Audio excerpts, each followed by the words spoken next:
Myanmar के बीचों बीच बसा एक ऐसा शहर जो किसी सपने से कम नहीं है, बागन। इस शहर में 11वीं से 13वीं सेंचुरी के बीच लगभग 10,000 मंदिर बनाए गए थे और पूरा शहर ही मंदिर से भरा हुआ था।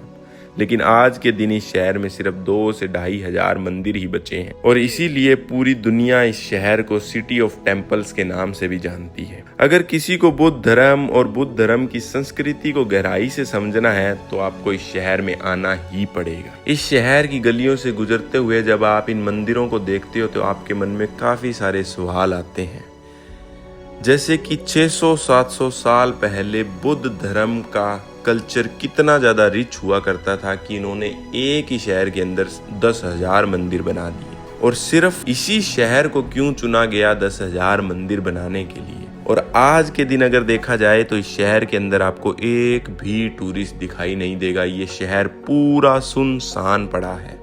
लेकिन कुछ ही सालों पहले इस शहर के अंदर हर साल लाखों टूरिस्ट आया करते थे और ये पूरा शहर टूरिस्ट से भरा रहता था। जब से म्यांमार के अंदर आर्मी का राज आया है, कोई भी टूरिस्ट यहाँ पर आना पसंद नहीं करता है। और इसी चीज से आप समझ सकते हो कि म्यांमार के अंदर मिलिट्री का जो डर है वो दिन ब दिन बढ़ता ही जा रहा है।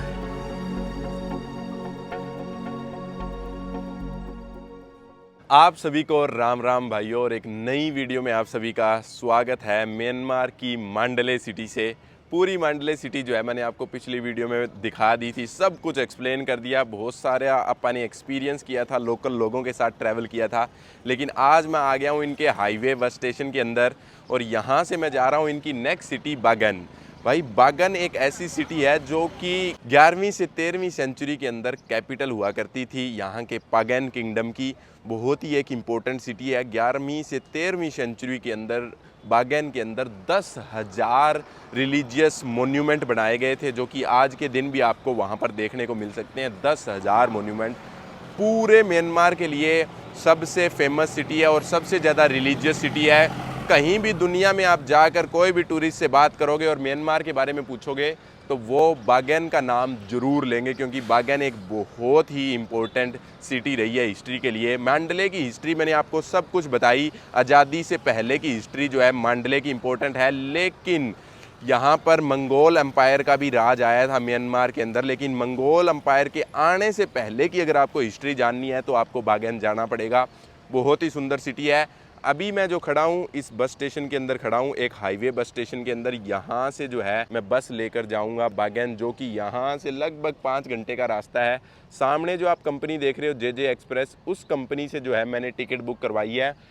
भाई म्यांमार के अंदर क्या होता है कि सिटी के अंदर आपको छोटे छोटे ऑफिस मिलेंगे इस कंपनी के, और वहाँ से आप टिकट खरीद सकते हो और फिर वहाँ से आपको जो है टैक्सी पकड़कर जो है इनके बस स्टेशन पे आना पड़ता है, हाईवे बस स्टेशन। ये एक प्राइवेट बस स्टेशन है, आप देख सकते हो। सारी की सारी जो है यहाँ पर आपको प्राइवेट कंपनियाँ दिखेगी।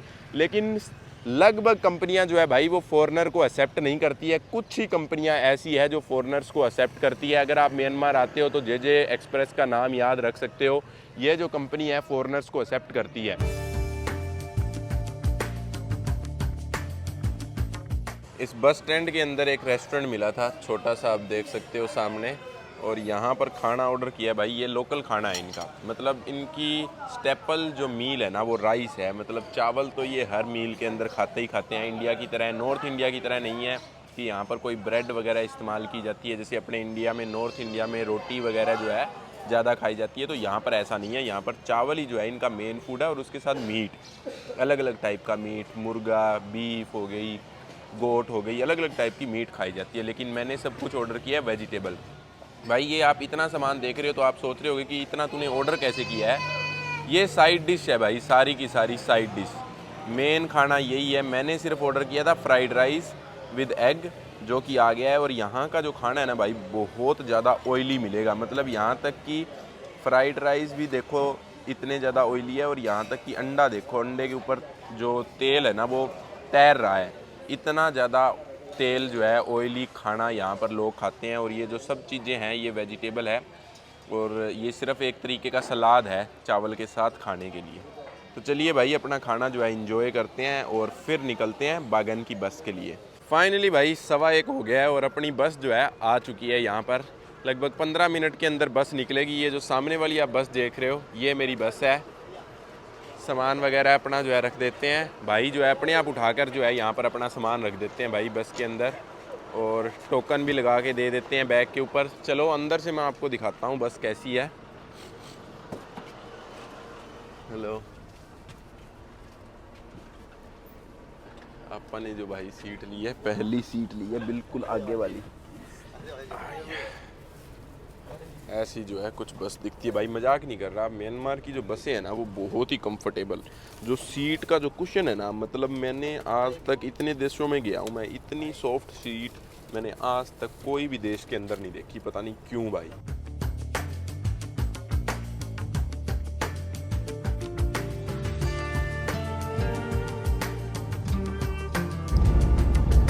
देख रहे हो भाई मेरे कंडक्टर जो है ये भाग कर आर्मी वालों के पास जा रहा है और एक पेज लेकर हाथ में। उसका कारण ये है कि भाई जितने भी जो पैसेंजर है वो ट्रैवल करते हैं इस बस के अंदर, सब की जो एक लिस्ट की कॉपी है वो आर्मी को देनी पड़ती है, सब बस वालों को।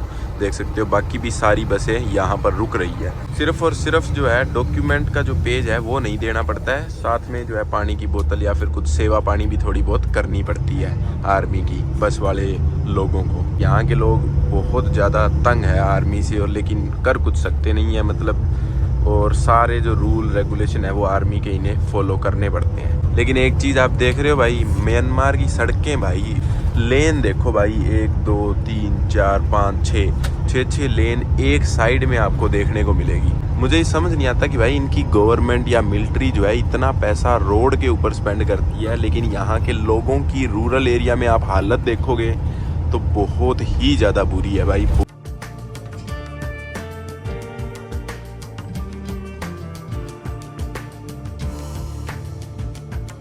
रास्ते में एक छोटी सी सिटी आई है जहाँ पर कि भाई इनके हाईवे के ऊपर ना ऐसे बड़े बड़े जो है हाईवे स्टेशन बने होते हैं, जहाँ पर आप रिफ़्रेशमेंट या फिर थोड़े से ब्रेक के लिए रुक सकते हो। मतलब मैं मजाक नहीं कर रहा भाई, मैं जितना भी ट्रैवल किया हूँ ना यहाँ तक म्यांमार के अंदर, सब जगह मैंने देखा है कि हाईवे इतनी चौड़ी चौड़ी बड़ी बड़ी हाईवे हैं, और उनके ऊपर जो ये रिफ़्रेशमेंट स्टोर जो भी फूड कोर्ट वगैरह बने हुए हैं ना, वो बहुत ही अमेजिंग भाई। बहुत सी ऐसी कंट्रीज़ है, मतलब कि ये मान लो आप थाईलैंड चले जाओ, वियतनाम चले जाओ, उन कंट्रीज़ के अंदर भी इतने ज़्यादा टूरिस्ट आते हैं, वहाँ पर इतने जो लोग हैं इन बसों के अंदर ट्रैवल करते हैं, वहाँ पर भी आपको इतने बढ़िया जो है फूड कोर्ट वगैरह देखने को नहीं मिलेंगे जितने जो है आप म्यांमार में देख सकते हो भाई। सच में यार, मतलब इतना पैसा इनकी गवर्नमेंट किन चीज़ों पर जो है खर्च कर रही है, और यहाँ के जो बेचारे लोग हैं उनकी हालत देखो आप। यही फ़र्क होता है भाई डेमोक्रेसी और एक मिलिट्री रूल्ड कंट्री के अंदर। आप सभी को पता है ये सड़कें जो है इतनी बड़ी बड़ी चौड़ी चौड़ी सड़कें क्यों बनाई जाती है, उसका कारण मैंने आपको नीपीदू वाली वीडियो में बताया था, क्योंकि आर्मी जो है अपने सोल्जर को या अपने टैंक्स को या फिर अपने ट्रक्स को इधर उधर मूव करने में आसानी हो, इसीलिए जो है इतनी बढ़िया सड़कें रोड यहाँ पर बनाई जाती है, ताकि आर्मी के लोगों को बिल्कुल भी दिक्कत ना आए और उनकी पावर जो है वो इनके हाथों से चली ना जाए, लोग भाड़ में जाए चाहे। सच में भाई ऐसा ही सोचना है इनकी मिलिट्री का बिल्कुल। जैसा जैसे मैं बात करता हूँ लोकल लोगों के साथ तो और भी ज़्यादा जो है मुझे जानने को मिलता है। चलिए भाई अंदर लेकर चलता हूँ आपको मैं इसके अंदर, और आपको अंदर से भी दिखा देता हूँ कि क्या कुछ यहाँ पर जो है आपको देखने को मिल सकता है। वो सामने जो आप बिल्डिंग देख रहे हो वो है रेस्टोरेंट, और बाहर जो मार्केट लगी हुई है जो लोकल लोगों की, वो मार्केट मैं आपको दिखा देता हूँ यहाँ पर क्या क्या मिल जाएगा। भाई म्यांमार के अंदर जो ऐसे बेर है ना ये बड़े मिलते हैं, और दूसरी चीज़ मैं आपको दिखाता हूँ, ये देखो भाई आंटी ने किस तरह जो है चिकन की नाड़ मरोड़ कर जो है यहाँ पर रख रखा है, देख लो आपके सामने। ज़्यादातर जो है म्यांमार के लोग आपको पता है मीट ही खाते हैं। बाकी आपको मैं ये चीज़ें भी दिखा देता हूँ भाई, ये पता नहीं क्या है, शहद है शायद। शहद जो है ये पेड़ से तोड़ कर लेकर आई हुई है आंटी, और अगर आपको शहद वगैरह ख़रीदना है तो नेचुरल शहद जो है आपको बहुत अच्छा मिल जाएगा यहाँ पर। ये देखो, और दूसरी चीज़ मैंने आपको बताई है भाई, इंडिया के कल्चर की तरह जैसे मटके आपको जो है म्यांमार के अंदर भी हर जगह मिल जाएंगे। अगर आपको पानी पीना है ना तो म्यांमार के अंदर आपको पानी ख़रीदना नहीं पड़ेगा, हर जगह जो है हर जगह ऐसी स्पेशल जगह बनी हुई मिलती है आपको जहाँ पर मटके रखे होते हैं, और आप पानी पीना चाहो तो पी सकते हो उनके अंदर से। बाकी अगर आप फ्रूट वगैरह देखो तो फ्रूट भी यहाँ पर मिल जाएंगे, और बाकी आपको भाई कुछ नूडल वगैरह जो खाने हैं वो भी मिल जाएगी। लेकिन जैसे कि बाकी कंट्रीज़ में चिप्स वगैरह, कोल्ड ड्रिंक वगैरह जो चीज़ें मिलती है ना, उसका कंजप्शन यहाँ पर कम है। यहाँ के जो लोग हैं ना, ये एनर्जी ड्रिंक जो है ना, ये वाली एनर्जी ड्रिंक बहुत पीते हुए आपको दिखाई देंगे, बहुत ही ज़्यादा। बाकी आप देख सकते हैं भाई चिप्स वगैरह जो है उसकी कंजप्शन बहुत कम है, और जितनी चिप्स वगैरह आपको मिलेगी वो सिर्फ़ और सिर्फ लोकल जो कंपनीज है, सिर्फ और सिर्फ लोकल कंपनियों की मिलेगी। चलिए भाई और दिखा देता हूँ मैं थोड़ी सी मार्केट। म्यांमार में ट्रैवल करने का जो मज़ा है ना भाई, मजाक नहीं कर रहा, आपको और कंट्री के अंदर आएगा ही नहीं। इतनी पीसफुल और शांति दिखती है लोगों के अंदर जो कि आप इमेजिन नहीं कर सकते दूसरे देश के लोगों के अंदर। यहाँ पर प्रॉब्लम सिर्फ़ और सिर्फ मिलिट्री है, सिर्फ़ और सिर्फ मिलिट्री। चलिए आपको मैं लेकर चलता हूँ उस साइड, और वहाँ पर क्या मिलेगा आपको मैं वो भी दिखा देता हूँ।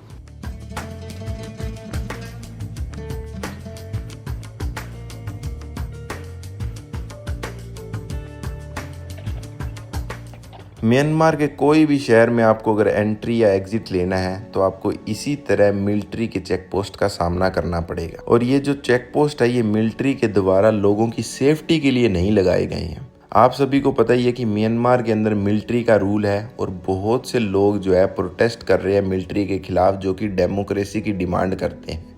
और उन्हीं प्रोटेस्टर्स को रोकने के लिए ये सब चेक पोस्ट लगाए गए हैं। आर्मी उन सब प्रोटेस्टर्स को ट्रैक करना चाहती है, और जो प्रोटेस्टर है वो आर्म्ड प्रोटेस्टर है, मतलब उनके पास गन्स है, तो उन गन्स का इधर उधर सप्लाई ना हो पाए और आर्मी के खिलाफ वो लोग प्रोटेस्ट ना कर पाए। इसीलिए जो है ये सारे चेक पोस्ट आपको हर सिटी के एंट्री और एग्जिट पर दिखाई देंगे।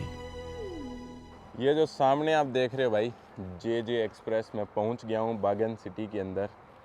बहुत ही बढ़िया राइड थी, सामने वाली बस थी बहुत ही कंफर्टेबल, आपको मैंने बता दिया। और यहाँ से जो मेरा हॉस्टल है भाई, ओबेलो हॉस्टल, सेम हॉस्टल के अंदर मैं रुक रहा हूँ भाई। ज़्यादातर आपको ना हर सिटी के अंदर सेम ही हॉस्टल मिलेगा। और यहाँ पर ये टैक्सी वाला भाई मेरे पास आ गया है, कहता है कि मेरे पास टैक्सी है। लेकिन भाई एक बात सुनो, आप सोच के देखो, मैं लगभग ना 150-200 किलोमीटर चल के आया हूँ बस में। इन्होंने मेरे से लिया 31,000 यहाँ की करेंसी में, जो कि लगभग $7.5 बनते हैं।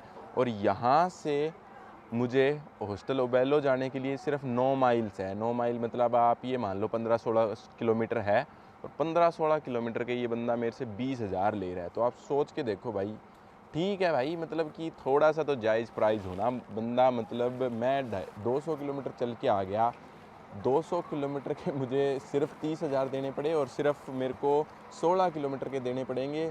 अब सोच के देखो कि मतलब नहीं बनता है यार, मतलब कि पता नहीं टैक्सी वाले क्या सोच समझ के जो है प्राइस मांगते हैं, बिल्कुल भी आइडिया नहीं है। I give you 10,000, okay okay okay, let's go. ये देखो भाई, चलो 10,000 देने ही पड़ेंगे भाई, कोई ऑप्शन नहीं है।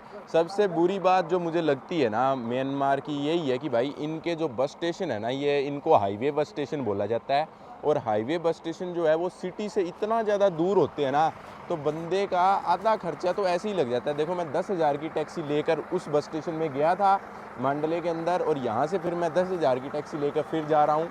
तो मतलब मेरे को बस जो राइड है ना, वैसे तो 31,000 की पड़ी, लेकिन टैक्सी का अगर मैं जोड़ूँ तो मुझे 50,000 की पड़ गई, जो कि लगभग टोटल मिला के $11 हो जाते हैं। मैं सामान रख लेता हूँ और फिर चलते हैं भाई, आपको दिखाएंगे सिटी। मुझे लगता है कि कल ही दिखानी, मुझे लगता है अब तो सिटी जो है आपको कल ही दिखानी पड़ेगी, क्योंकि अब तो भाई अंधेरा हो गया है और रात को जो है कुछ दिखेगा नहीं।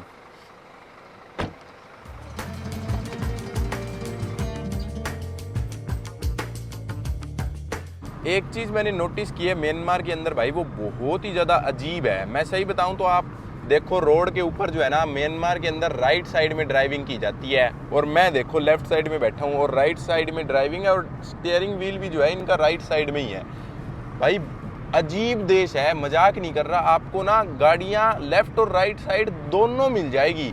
मतलब आपको बहुत रेयरली ऐसे देश मिलते हैं दुनिया के अंदर जहाँ पर ड्राइविंग स्टाइल राइट साइड में है, लेकिन गाड़ियाँ जो है आपको दोनों साइड वाली मिल जाएगी। लेफ्ट साइड कुछ का स्टेयरिंग होगा, कुछ का जो है राइट साइड में होगा। मैंने आपको बस में दिखाया था भाई, मैं बस में राइट साइड में बैठा था और स्टीयरिंग व्हील जो ड्राइवर था वो लेफ्ट साइड में था।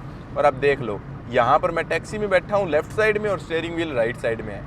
भाई सच में म्यांमार ना मतलब बहुत ही अजीब सा देश है। मतलब मैंने आज तक 30 देशों में चला गया, मैंने कभी भी ऐसा नहीं देखा कि जहाँ पर राइट साइड में ड्राइविंग हो रही हो। कोई एक आधी गाड़ी कोई टूरिस्ट दूसरे देश से ले आया वो बात अलग होती है, लेकिन खुद के लोकल लोग, मैं मजाक नहीं कर रहा, 50% गाड़ियाँ आपको ऐसी मिलेगी जो राइट साइड स्टेयरिंग है और 50% आपको ऐसी मिलेगी जो लेफ्ट साइड है। वैसे देखा जाए तो भाई यहाँ पर भी गोरों ने राज किया है। इनका जो ड्राइविंग स्टाइल है वो लेफ़्ट में होना चाहिए, जैसे इंडिया में होता है लेफ़्ट साइड में आप ड्राइव करते हैं। ब्रिटिशर ने इन पे राज किया है, तो ब्रिटिश की वजह से ही अपना जो ड्राइविंग स्टाइल है वो लेफ़्ट साइड है। लेकिन यहाँ पर राइट में क्यों है, उसका कारण ये है कि क्योंकि भाई जब ब्रिटिश से इनको आज़ादी मिली ना, तो इन्होंने गुस्से में किए कि हमें कोई भी चीज़ नहीं चाहिए जो ब्रिटिशर ने लागू किया हम पे। इन्होंने सब कुछ जो है उथल पुथल कर दिया और ड्राइविंग स्टाइल राइट में कर दिया। और हो सकता है कि जो गाड़ियाँ जो है वो पुराने समय की थी, वो कंपनियां जो है लेफ़्ट साइड में बनाती थी और कंपनियों को बदलने के लिए मतलब बहुत सी प्रॉब्लम आपको पता ही है यार। कुछ ऐसी गाड़ियां जो कि आज़ादी से पहले की चल रही है, तो वो गाड़ियां अभी तक जो है उनका स्टीयरिंग व्हील जो है वो राइट साइड में ही है। गुड मॉर्निंग गाइज, अगले दिन की सुबह हो गई है। अभी जो है मैं आपको पूरे म्यांमार की सबसे रिलीजियस प्लेस और सबसे यूनिक और सबसे ऑथेंटिक प्लेस, जो कि 11वीं से 13वीं सेंचुरी से चलती आ रही है। 11वीं से 13वीं सेंचुरी के अंदर इसे सबसे रिलीजियस प्लेस बना दिया गया था, मतलब बुद्धिज़्म रिलीजन के लिए पूरी दुनिया में।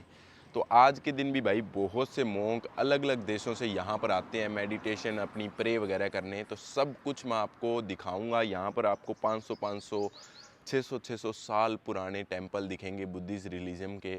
और अगर आप सच में बुद्धिज़्म के अंदर इंटरेस्टेड हो तो आपको यहाँ पर ज़रूर विज़िट करना चाहिए। और ये जो सामने आप इलेक्ट्रिक स्कूटर देख रहे हो, ये मैं अभी रेंट करूँगा और रेंट कर आप चलेंगे पूरा जो शहर है बागन, उसे आपको मैं दिखाऊंगा। बागन का मतलब होता है भाई, ये पुराना जो वर्ड है बर्मीज़ लैंग्वेज का पागन से लिया गया है और उसका मतलब होता है वेयर पीपल लिव। तो मतलब एक जगह को बोल रहे हैं जहाँ पर लोग रहते हैं। बागन का मतलब ये होता है। तो चलिए भाई, पूरी जो सिटी है वो पूरा जो गांव है वो सब कुछ मैं आपको एक्सप्लोर करवाता हूँ और आपको पता चल जाएगा कि ऑथेंटिसिटी क्या है म्यांमार की। स्कूटर रेंट कर लिया है भाई। ये जो आप देख रहे हो ये मेरा हॉस्टल है, हॉस्टल ओबेलो। सेम का सेम हॉस्टल जो मंडले में मेरे पास था, यही सेम हॉस्टल की ब्रांच है भाई। एक चीज़ मैं आपको बता दूं भाई, हर देश में, अफ्रीका में मैंने आपको बताया था कि जो भी होटल वगैरह आपको अच्छा हॉस्टल वगैरह मिलेगा वो एक फ़ॉरनर ओन्ड मिलेगा। भाई म्यांमार के अंदर भी ये जो ब्रांच है ओस्टेलो बेलो हॉस्टल, ये भी एक फ़ॉरनर की दोबारा बनाई गई ब्रांच है। भाई क्रेज़ी, आप सोच नहीं सकते भाई। जो फॉरनर्स लोग हैं ना, कोई भी टूरिस्टिक प्लेस पे चले जाओ दुनिया के अंदर, मैं बोल रहा हूँ पूरी दुनिया के अंदर, आपको ज़्यादातर नहीं तो कम से कम 10 से 20% जो हॉस्टल या 10 से 20% अच्छे रेस्टोरेंट या फिर बड़े रेस्टोरेंट जो एक्सपेंसिव देखने में लगते हैं, थोड़े से ना डिसेंट होते हैं, जो फॉरनर के स्टैंडर्ड के हिसाब से होते हैं, वो ज़्यादातर आपको फॉरनर ओन्ड मिलेंगे। मुझे ये समझ नहीं आता भाई कैसे वो पहुंच जाते हैं, कैसे उनकी गवर्नमेंट अलाउ कर देती है, मुझे समझ नहीं आती ये चीज़। पर लेकिन भाई कोई भी जगह आप चले जाना, आपको जो है वाइट पर्सन ओन्ड होटल हर टूरिस्टिक प्लेस में मिल जाएंगे, पक्का। दुनिया में कहीं भी चले जाना। अब निकलते हैं, पूरे शहर को एक्सप्लोर करते हैं। भाई सही बताऊं, ये जो स्कूटर है ये 70 किलोमीटर के आसपास चल सकता है, तो लगभग 50-60 तो मेरे को चलाना ही पड़ेगा आज। और पूरा जो शहर है मैं आपको अच्छे से दिखाऊंगा। चलिए भाई साहब शुरू करते हैं अपनी जर्नी, क्योंकि मैं रिकॉर्ड तो कर नहीं पाऊँगा स्कूटर के ऊपर, इसीलिए भाई अकेला बंदा हूँ। अगर 2 बंदे होते तो मैं रिकॉर्ड करके आपको दिखा देता। बहुत ही ऑथेंटिक है भाई यहाँ पर, इसके अंदर आकर आपको रियलिटी पता चलेगी। देखो ऐसी लोकल बसेस यहाँ पर चलती है, सब कुछ मैं आपको अच्छे से दिखाऊंगा, तो पूरी वीडियो ज़रूर देखना भाई। और एक वॉर जोन कंट्री के अंदर मैं आपके लिए आया हूँ, तो प्लीज़ वीडियो को थोड़ा सा लाइक और शेयर कर देना, मुझे भी मोटिवेशन मिल जाती है। क्योंकि भाई आपको सिर्फ क्लिक करना है, मैं कुछ आपसे एफर्ट्स नहीं मांग रहा हूँ, सिर्फ एक बटन दबाना है, क्योंकि मेरे को भी मोटिवेशन मिल जाएगी। और ऐसी ऐसी कंट्रीज़ दिखाऊंगा जो बहुत कम लोग जिन कंट्रीज़ के अंदर गए हैं, और आपको पूरी ऑथेंटिसिटी डीप जाकर मैं अच्छे से एक्सप्लोर करवाऊँगा।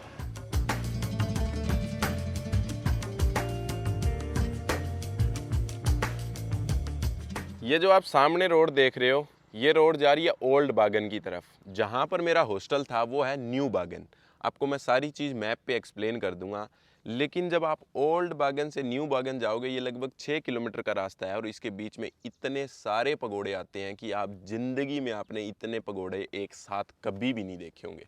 ये देख सकते हो सामने, यहाँ पर, यहाँ पर, यहाँ पर, पीछे और पीछे भी। मतलब कि आप इमेजिन नहीं कर सकते, ना तो कभी आपने अंदाज़ा लगाया होगा और ना ही कभी सोचा होगा कि ज़िंदगी में आपको कभी इतने पगोड़े किसी शहर के अंदर देखने को मिलेंगे। मतलब जहाँ आपकी नज़र जाएगी आपको पगोड़ा ही पगोड़ा दिखेंगे, पगोड़ा ही पगोड़ा। देख सकते हो आप, कुछ छोटे कुछ बड़े। मतलब यहाँ पर कोई स्पेसिफिक जगह नहीं है। मतलब कि कुछ पगोड़ा जैसे है जहाँ पर आप विज़िट कर सकते हो, जो सबसे बड़े पगोड़ा है यहाँ के और जो सबसे फेमस है। लेकिन वैसे अगर आप विज़िट करना चाहो तो आप कहीं भी चले जाओ भाई, देखो चारों तरफ जो है आपको टेम्पल ही टेम्पल दिखेंगे, चारों तरफ। देख सकते हो आप, कहीं भी चले जाओ देख लो। इतने टेम्पल मैंने आज तक ज़िंदगी में नहीं देखे भाई, बहुत सारे। ये देखो इस साइड कितने सारे जो है पगोड़ाज बने हुए हैं। मतलब आपको दूर से दिखते नहीं है, लेकिन जैसे जैसे आप रोड पे आगे जाते हो पेड़ों के पीछे छिपे रहेंगे और पेड़ों के पीछे से निकल कर आते हैं एकदम से। ये देखो, देख रहे हो भाई, मतलब मजाक नहीं भाई, इतने सारे पगोड़ा और इतने सारे टेम्पल आपने कभी भी नहीं देखे होंगे। मैं सही बता रहा हूँ भाई, 11वीं सेंचुरी से लेकर 13वीं सेंचुरी, लगभग 200 सालों के बीच में यहाँ पर 10,000 से भी ज़्यादा जो है टेम्पल बनाए गए थे, जो यहाँ के राजा हुआ करते थे। क्योंकि आपको पता है वो इस जगह को जो है हब बनाना चाहते थे पूरे म्यांमार या पूरी दुनिया का जो है बुद्धिज़्म रिलीजन का, इसीलिए इतने सारे पगोड़ा उन्होंने यहाँ पर बनाए। और दूसरी बात भाई, अगर आज के दिन आप देखोगे तो यहाँ पर सिर्फ 2200 के आसपास ही पगोड़ाज बचे हैं। कुछ पगोड़ाज जो है डिस्ट्रॉय कर दिए गए, कुछ पगोड़ा जो है अर्थक्वेक यहाँ पर आया था 2016 के अंदर और 1990 के अंदर, तो उस समय जो है डिस्ट्रॉय हो गए। ये जो पगोड़ा है भाई 11वीं से 13वीं सेंचुरी के अंदर बनाए गए थे, तो इसका मतलब आप अंदाज़ा लगा सकते हो बहुत से पगोड़ाज ऐसे हैं जो लगभग 600-700 साल पुराने हैं और आज तक खड़े हैं। ये देख लो आप, आज तक। और रास्ते के अंदर जो है आपको ऐसे छोटे छोटे विलेज भी देखने को मिलेंगे जहाँ पर जो है ऑथेंटिसिटी आपको देखने को मिलेगी, जो रियलिटी है म्यांमार की वो आपको देखने को मिलेगी छोटे छोटे गाँवों के अंदर। और छोटी छोटी मार्केट वगैरह जो है आपको यहाँ पर काफ़ी दिख जाएगी, जो कि टूरिस्टिक मार्केट है। आज के दिन इन मार्केट के अंदर आपको टूरिस्ट नहीं दिखेंगे, देख सकते हो आप, बिल्कुल मार्केट जो है खाली पड़ी है। कुछ लोकल टूरिस्ट शायद आपको देखने को मिल जाए, क्योंकि आपको पता ही है भाई इस देश की जो सिचुएशन है वो कितनी ज़्यादा ख़राब है आज के दिन। इसीलिए जो है यहाँ पर आपको मार्केट तो दिखेगी, लेकिन मार्केट्स के अंदर लोग बिल्कुल नहीं दिखेंगे। आप देख सकते हो सब कुछ। मैं आपको इनकी हिस्ट्री वगैरह बताऊंगा भाई, यहाँ का जो मेन सूवनीर वगैरह है वो भी आपको मैं बताऊंगा। चलते हैं धीरे धीरे एक्सप्लोर करते हैं पूरे जो है बागन शहर को।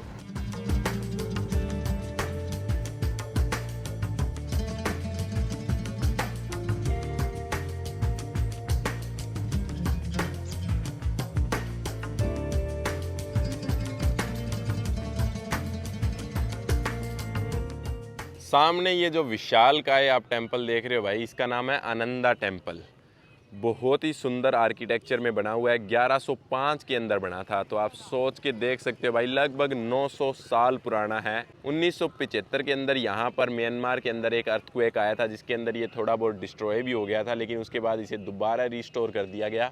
अंदर चलते हैं भाई, अंदर से मैं आपको दिखाता हूँ। बहुत ही इम्पोर्टेंट टेम्पल है आनंदा टेम्पल। यहाँ पर एक बागन के अंदर आनंदा फेस्टिवल भी होता है, उसके अंदर जो है इस पे डेकोरेशन जो है देखने लायक होती है। चलते हैं अंदर भाई। एक चीज़ मैं आपको बता दूं, जब भी आप बागन के अंदर आओ तो पूरी बॉडी है, जैसे मैंने कवर कर रखी है, मतलब हाथ वगैरह सब कुछ पूरे कवर करके आना, क्योंकि यहाँ पर शॉर्ट्स वगैरह, बूट्स वगैरह, हाई हील्स, मतलब एक नॉर्मल इंसान जो क्लॉथ पहनता है वो पहन के आना। बिल्कुल भी आपको अपनी बॉडी शो नहीं करनी है, कोई भी स्टाइल में नहीं आना है, सिर्फ आपको आपकी बॉडी कवर करनी है। कोई भी स्टाइलिश क्लॉथ आप पहन के मत आना। तो ये अगर आप नहीं करोगे तो आपको अंदर जाने नहीं दिया जाएगा टेम्पल के अंदर। और बाकी सब कुछ ठीक है, कोई दिक्कत नहीं है। और फ़ोटोज़ के लिए, अगर फ़ोटो वगैरह के लिए कोई आपको यहाँ पर नहीं रोकेगा। देख सकते हो भाई, आर्किटेक्चर बहुत ही सुंदर है। आज की वीडियो में जो है आपको पूरा जो बर्मीज़ ओल्ड आर्किटेक्चर है वो देखने को मिलेगा। ये देखो यहाँ पर रखा हुआ है no socks, no short pants, no shoes, no spaghetti blouse. तो चलिए भाई अंदर चलते हैं। सबसे पहले आपको यहाँ पर मार्केट देखने को मिलेगी। शूज़ उतार देते हैं यहाँ पर। अभी आ गया हूँ मैं आनंद टेम्पल के बिल्कुल बैक साइड डोर पे। आप देख सकते हो कोई भी नहीं है यहाँ पर। एक अंकल बैठे हैं सिर्फ सिक्योरिटी के लिए, तो उनसे मैंने परमिशन लेकर एंट्री ले लिया इधर से, क्योंकि फ्रंट डोर पे भाई सिर्फ और सिर्फ आपको लेडीज़ दिखेगी जो सामान बेच रही है, और सब लेडीज़ जो है आपसे कुछ ना कुछ एक्सपेक्ट करती है कि आप कुछ ना कुछ खरीदोगे। लेकिन भाई मैं सबसे तो कुछ खरीद नहीं सकता, इसीलिए फिर मेरे को बुरा लगता है, इसीलिए मैं आ गया हूँ बैक डोर पे। और यहाँ से भाई आप देखोगे ना तो टेम्पल में आपको कोई भी नहीं दिखेगा, बिल्कुल खाली टेम्पल है। और आपको ना तो टिकट पे करनी पड़ेगी, और वैसे अगर आप टिकट पे करना चाहो तो पूरे जो टेम्पल की है, पूरे बागन सिटी के अंदर जितने भी पगोड़ा है उनकी एक ही टिकट है, जो कि लगभग ये मान लो आप 10 या 11 डॉलर के आसपास पड़ती है। लेकिन सही बताऊं भाई, वो टिकट जो है वो आपको अंदर जाने के लिए है, और अंदर से सही बताऊं तो मेरे को अच्छा भी नहीं लगता है भाई हर टेम्पल के अंदर जाकर वीडियो बनाना। सही बताऊं मुझे अच्छा नहीं लगता है, क्योंकि इतनी मेहनत से इन्होंने टेम्पल बनाए हैं, और बहुत से जो रिलीजियस बिलीफ है वो भी मतलब कि हार्म होते हैं वीडियो वगैरह बनाने से। और अंदर मैं बोलना भी नहीं चाहता, लेकिन बाहर से जितने ज़्यादा सुंदर दिखते हैं भाई, वो तो अमेजिंग। भाई आप सोच के देखो कि 900 साल पहले ये आर्किटेक्चर बनाया गया था, इसीलिए जो है इतने ज़्यादा लोग यहाँ पर आते हैं, क्योंकि सोच के देखो भाई 900 साल पहले। उम्मीद है कि आपको ये जो है टेम्पल पसंद आया है। अगर टेम्पल पसंद आया है तो भाई ज़रूर जो है वीडियो को लाइक और शेयर कर देना। चलो अभी चलते हैं वापस अपनी स्कूटी उठाकर, दूसरे टेम्पल आपको मैं दिखाता हूँ। आपको पता ही है भाई यहाँ पर इतने सारे टेम्पल है, आप अंदाज़ा नहीं लगा सकते हो।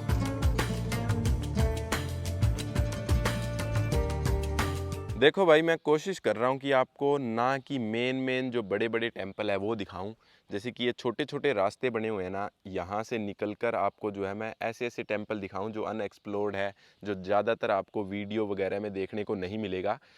शाम को जो है जब सनसेट होगा ना, मैं एक हिल पे जाऊंगा, वहाँ से सनसेट आपको दिखाऊंगा, और पूरा जो बागन शहर है उसकी आप वीडियोस वगैरह देख सकते हो। बहुत सारे जो 2200 के 2200 टेम्पल है उनका पूरा जो है अच्छा सुंदर व्यू आता है, वो मैं आपको दिखाऊंगा। लेकिन अभी मैं आपको लेकर जाना चाहता हूँ भाई एक छोटे गांव के अंदर, मतलब जहाँ पर लोग रियलिटी में रहते हैं। क्योंकि जो ये आप जितने भी पगोड़ा देख रहे हो इनमें सब लोग विजिट नहीं करते हैं, ना तो लोकल लोग विजिट करते हैं, ये यहाँ पर है लेकिन सब के अंदर ना तो कोई ऐसा नहीं है कि कोई पंडित जी वगैरह जैसे इंडिया में बैठते हैं ना, तो यहाँ पर ऐसा नहीं है कि कोई मोंक वगैरह हर पगोड़ा के अंदर बैठे हैं।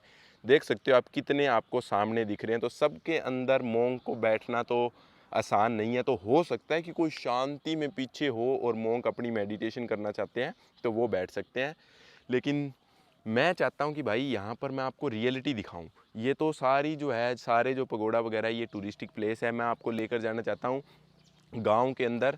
सबसे पहले यह इस साइड चलते हैं, थोड़ा सा एक्सप्लोर कर लेते हैं कि क्या कुछ देखने को अपने को मिलता है, और फिर जो है मैं आपको ओल्ड बागन जो पुराना विलेज है उसके अंदर लेकर जाऊंगा। वहाँ की जो लाइफ है वो कैसी चल रही है वो मैं आपको दिखाऊंगा।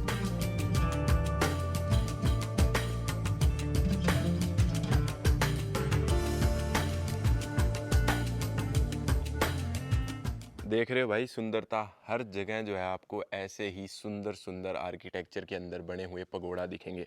देखो भाई एक चीज़ आपने अगर नोटिस की है तो आप ज़रूर देखना। देखो ये वाला जो पार्ट है ऐसा लग रहा है कि हिंदू टेम्पल का है, लेकिन ऊपर वाला जो आप पार्ट देखोगे जो पगोड़ा के बिल्कुल ऊपर है वो ऐसा लगता है कि ये बुद्धिज़्म का पार्ट है। मतलब भाई कितनी ज़्यादा सिमिलैरिटीज़ है हिंदुइज़्म और बुद्धिज़्म के अंदर, आपको मैं गिनवा नहीं सकता हूँ। और आपको मैंने फिर बता रहा हूँ भाई मैं इस वीडियो के अंदर, जैसे कि आप थाईलैंड, कंबोडिया, लाओस में जाओगे तो आपको ऐसे जो पगोड़ा है वो बहुत कम देखने को मिलेंगे।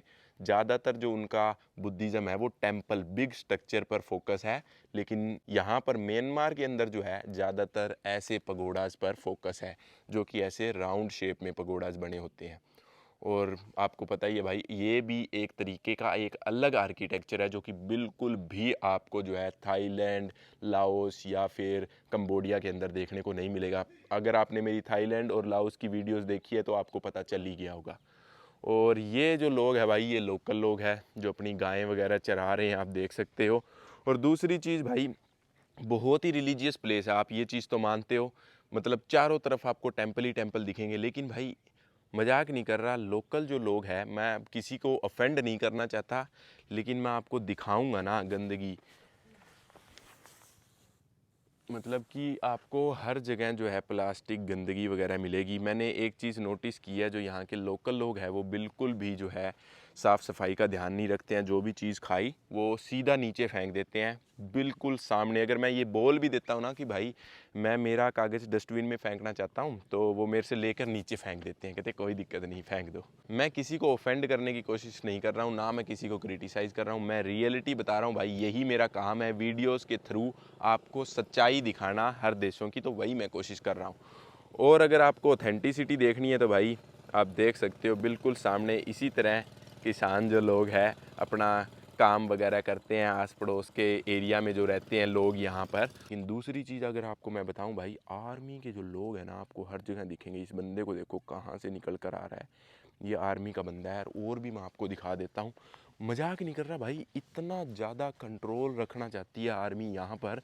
मतलब कि इन पगोड़ाज के बीच में, मतलब जहाँ पर सिर्फ और सिर्फ टूरिस्ट आते हैं, वहाँ पर आपको बड़ी बड़ी गन के साथ ये आर्मी के लोग दिख जाएंगे। आप देख सकते हो बिल्कुल आपके सामने, देख लो भाई, क्रेजी भाई, क्रेजी, मजाक नहीं कर रहा भाई। बहुत ही सुंदर टेंपल है। सही बताऊँ, सारे के सारे आर्मी वाले बंदे जो है वो मुझे देख रहे हैं। मैं आपको थोड़ा सा साइड में से जूम करके दिखाता हूँ। ये देखो भाई, देख रहे हैं मुझे, देखो पेड़ के पीछे छुप कर। कमाल है भाई। मेरे को समझ नहीं आता कि भाई ऐसा क्या कर दूंगा मैं, मतलब कि ऐसा मैं क्या कर दूंगा कि इन्हें इतना डरना पड़ रहा है एक टूरिस्ट से। मतलब छुप छुप के देख रहे हैं भाई मुझे, छुप छुप के। मतलब एक साइड इधर पुलिस वाला खड़ा है, वो मुझे उस बोर्ड के पीछे छुप छुप के देख रहा है, उस साइड जो पेड़ के पीछे छुप छुप के देख रहे हैं। मतलब कि भाई मैं क्या कर दूंगा ऐसा तुम्हें, यही भाई डर रहता है। मजाक नहीं कर रहा। मतलब कि अब मेरे को कुछ बोलते नहीं है ये, लेकिन अगर रात को मैं बाहर निकलता हूँ तो ये चाहे तो कुछ भी कर सकते हैं। मतलब सच में भाई, यहाँ के लोकल लोगों से आप आकर मिलोगे तो आपको फील होगा जो डर जो है, आर्मी का डर जो है वो कैसा होता है। म्यांमार के सबसे रिलीजियस शहर की सुंदरता तो आपने देख ही ली, लेकिन इस शहर की एक दूसरी साइड भी है, जहां पर कि आपको बहुत सारी गंदगी, बहुत से लोग जो है इतनी बुरी हालत में देखने को मिलेंगे कि आप अंदाजा भी नहीं लगा सकते हो, जो कि आपको देखने को मिलेगा नेक्स्ट वीडियो में। तब तक के लिए बाय बाय, जय हिंद।